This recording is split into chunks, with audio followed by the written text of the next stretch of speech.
There is a secret war being waged in the dimly lit theaters of your mind. You are both the audience and the actor, unaware the script was written for you long before you ever stepped on stage. The most dangerous lie you have ever been told is that you see the woman in front of you. You do not. You see a living canvas upon which you have painted your deepest hunger, your most profound lack. You see a ghost, a composite of every unmet need, every unuttered prayer, every shattered piece of your own disowned soul. You look at a stranger and feel a recognition that defies logic, a pull that feels like destiny. This is not love. This is possession. What you call attraction is not a choice. It is a psychic reflex, an ancient automated system pointing you toward the exact emotional climate you were born in. You are not drawn to her. You are drawn to the familiar texture of your earliest wounds. Her coldness is not a challenge, it is a homecoming. Her chaos is not a warning. It is a lullaby you have forgotten you know. You mistake the reopening of a scar for the thrill of a new connection. Your entire romantic history is not a series of misfortunes. It is a meticulously curated hell, designed not to punish you but to awaken you. Every heartbreak, every obsessive thought, every woman who became your religion and then your ruin, these are not accidents. They are billboards written in the language of your unconscious, screaming a single deafening question: when will you finally turn and face the source of the bleeding?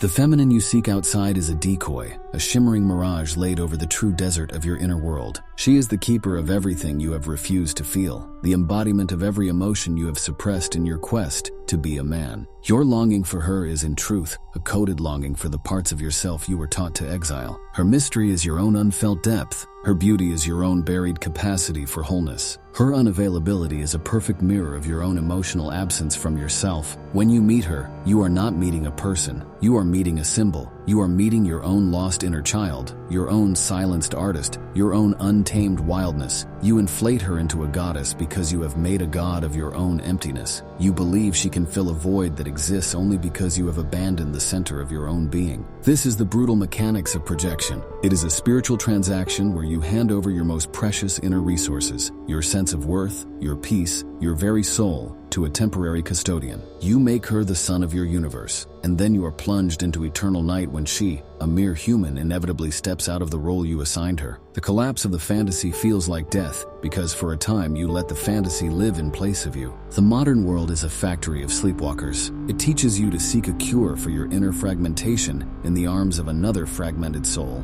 This is why modern love so often feels like two half-people clinging to each other in a storm, each hoping the other is the life raft. It is a pact of mutual use disguised as passion. It is trauma bonding, mistook for soulmate connection. It is the blind leading the blind into a deeper, more beautifully decorated darkness. There is a way out, but it is not a path of comfort. It is a path of descent. It demands you stop looking for a savior in the flesh and start listening to the whispers of your own psyche. The woman you cannot stop thinking about is not the problem. The power she holds over you is your own power, loaned out. The peace you seek in her presence is a peace you have not yet forged in the silence of your own company. To break the spell, you must become a ghost hunter in the halls of your own history. You must track the scent of your pain to its source. You must ask, not, why does she do this to me, but why does this specific dynamic feel so much like home? You must confront the first face that taught you this particular flavor of love, the original blueprint for this particular heartache. Integration begins when you stop chasing the reflection and turn to face the thing casting the shadow. It begins when you sit alone in the howling silence of your own longing and choose to hold yourself instead of reaching for a phone. It begins when you realize that no external victory, no woman's admiration, can ever silence the storm inside. Only you can learn to build a structure that can withstand it. This is the birth of true sovereignty. It is not the absence of desire. It is the presence of a self so solid that desire can no longer commandeer the helm. The sovereign man does not need a woman's gaze to feel he exists. His value is not a fluctuating stock price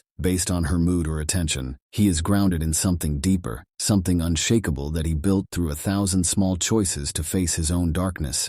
To women still ruled by their own unconscious forces, this man is an enigma. He is unmoved by their chaos, uninterested in their games. He refuses to play the rescuer, the victim, the supplicant. His calm feels like a threat because it exposes the turbulence they have mistaken for passion. His boundaries feel like cruelty because they refuse to participate in the drama they call love. He is not cold, he is complete. And in his completeness, he becomes a mirror that reflects only the truth, a truth that can either shatter a person or initiate their own awakening. This is the final dark truth. She was never the answer. She was always the question. A living, breathing question posed by your own soul, asking, when will you stop seeking outside for what can only be found within? When will you reclaim the parts of you that you have buried? When will you finally become the man who does not need to be saved, so that he can finally, truly love? The journey does not end with getting the girl. It begins when you realize the girl was never the point. The point was the excavation of your own soul. The point was to force you to grow up, to step into the terrifying vacuum of your own potential, and build a kingdom there. The woman you are really searching for, the one who holds the key to your peace, is not across the room. She is buried, waiting in the quiet, unlit corners of the man you are afraid to become. And what if I told you attraction isn't about looks, money, or charm, but a hidden psychological game that can make her obsessed without her knowing why? Watch these videos next to uncover the secret patterns of desire that most people never see.